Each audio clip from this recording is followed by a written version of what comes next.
Bienvenidos y bienvenidas al programa de televisión de la clase de Ciencias Sociales de 9º grado. Hoy presentaremos el programa El Río Nilo, en donde hablaremos sobre la importancia de este río ubicado en el continente africano. Durante miles de años, el mayor misterio del continente africano fue el nacimiento del río más largo del mundo, el río Nilo.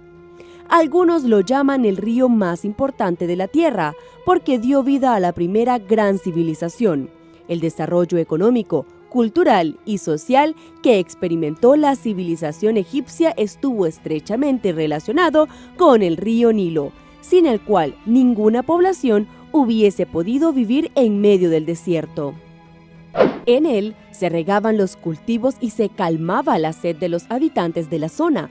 Por su curso viajaban personas y se transportaban mercancías.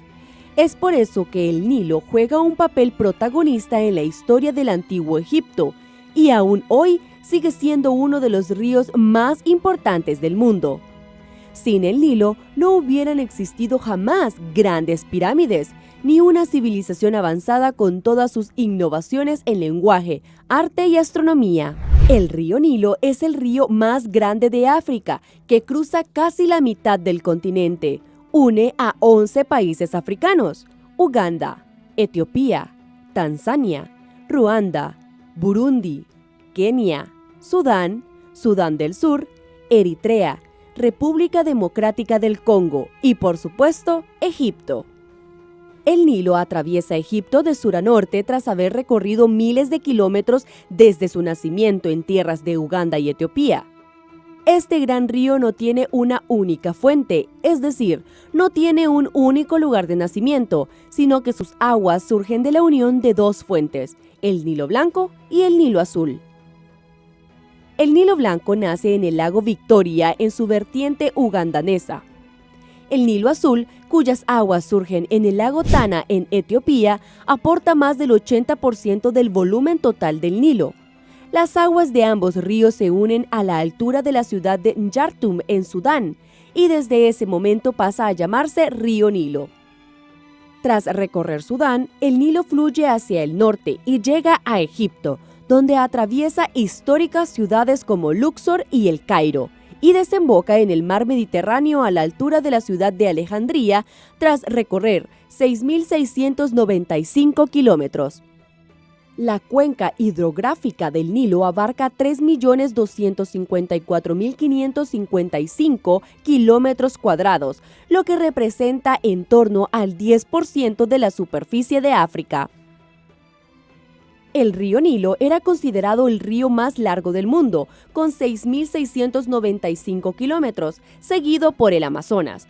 Pero en el 2007, una expedición científica remontó el Amazonas durante 14 días, estableciendo su nuevo origen en las montañas Mismi, al sur de Perú. El cambio de ubicación aumentaba su longitud hasta los 6.800 kilómetros, 105 más que el río Nilo, dejando al río Nilo como el segundo más largo del mundo. En el tramo sudanés, el río atraviesa 6 cataratas y realiza un giro que lo hace fluir de nuevo hacia el sur, en lo que se conoce como la Gran Curva del río Nilo, para posteriormente volver a fluir hacia el norte hasta su desembocadura. En el tramo final, a la altura de El Cairo, se ramifica en varios brazos dando lugar al delta del Nilo. El delta del Nilo es el tramo final del río. Es un accidente geográfico asociado a su desembocadura. Este abarca desde El Cairo hasta el mar Mediterráneo, recorriendo unos 160 kilómetros, y donde el río alcanza su mayor anchura en torno a 240 kilómetros de costa mediterránea. Debido a esto, es considerado como uno de los deltas más grandes del mundo.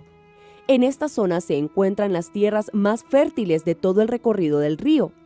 Gracias a este extenso y fértil territorio, fue posible el desarrollo de la civilización egipcia en medio de una de las zonas áridas más grandes del planeta. El delta ocupa casi 2/3 partes de las tierras de cultivo de Egipto. Es la fuente que suministra el 60% de los alimentos que consume la población egipcia. Es una vía de navegación que favorece el comercio.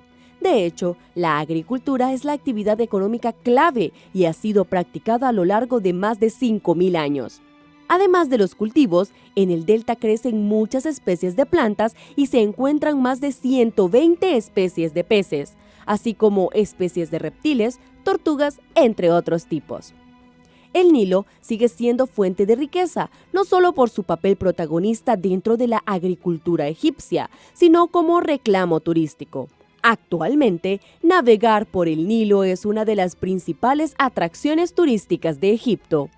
Los viajeros interesados en conocerlo de cerca tienen la posibilidad de realizar un viaje a bordo de cruceros que parten de numerosas ciudades a lo largo de la orilla. Durante miles de años el río Nilo ha sido protagonista del desarrollo de Egipto gracias a que sus inundaciones periódicas fertilizaban la tierra. En la actualidad, el depósito de sedimentos que arrastra el agua de las zonas medias y bajas del río se ve afectado por la regulación de su caudal. La reconstrucción de la presa de Asuán, por ejemplo, no solo retiene el agua, sino también los sedimentos que lleva consigo, lo que está provocando que el delta del Nilo vaya retrocediendo lentamente. Este problema, junto con los continuos cambios en el reparto del agua del río entre los distintos países que lo comparten, está provocando que el delta retroceda 3 metros al año. Si en el antiguo Egipto el agua del Nilo fue suficiente para satisfacer las necesidades de sus habitantes y prosperar, actualmente el continuo aumento de la población en la cuenca del Nilo ha derivado en una situación de escasez de agua. No solo Egipto depende del agua del Nilo, sino que son muchos los países que necesitan de este recurso para poder vivir. Hacer frente a la escasez de agua es el dilema al que se enfrentan todos estos países en el futuro. Actualmente, su reto es conseguir optimizar el uso de los recursos hídricos y establecer convenios que permitan la distribución equitativa del agua entre los países que comparten el Nilo.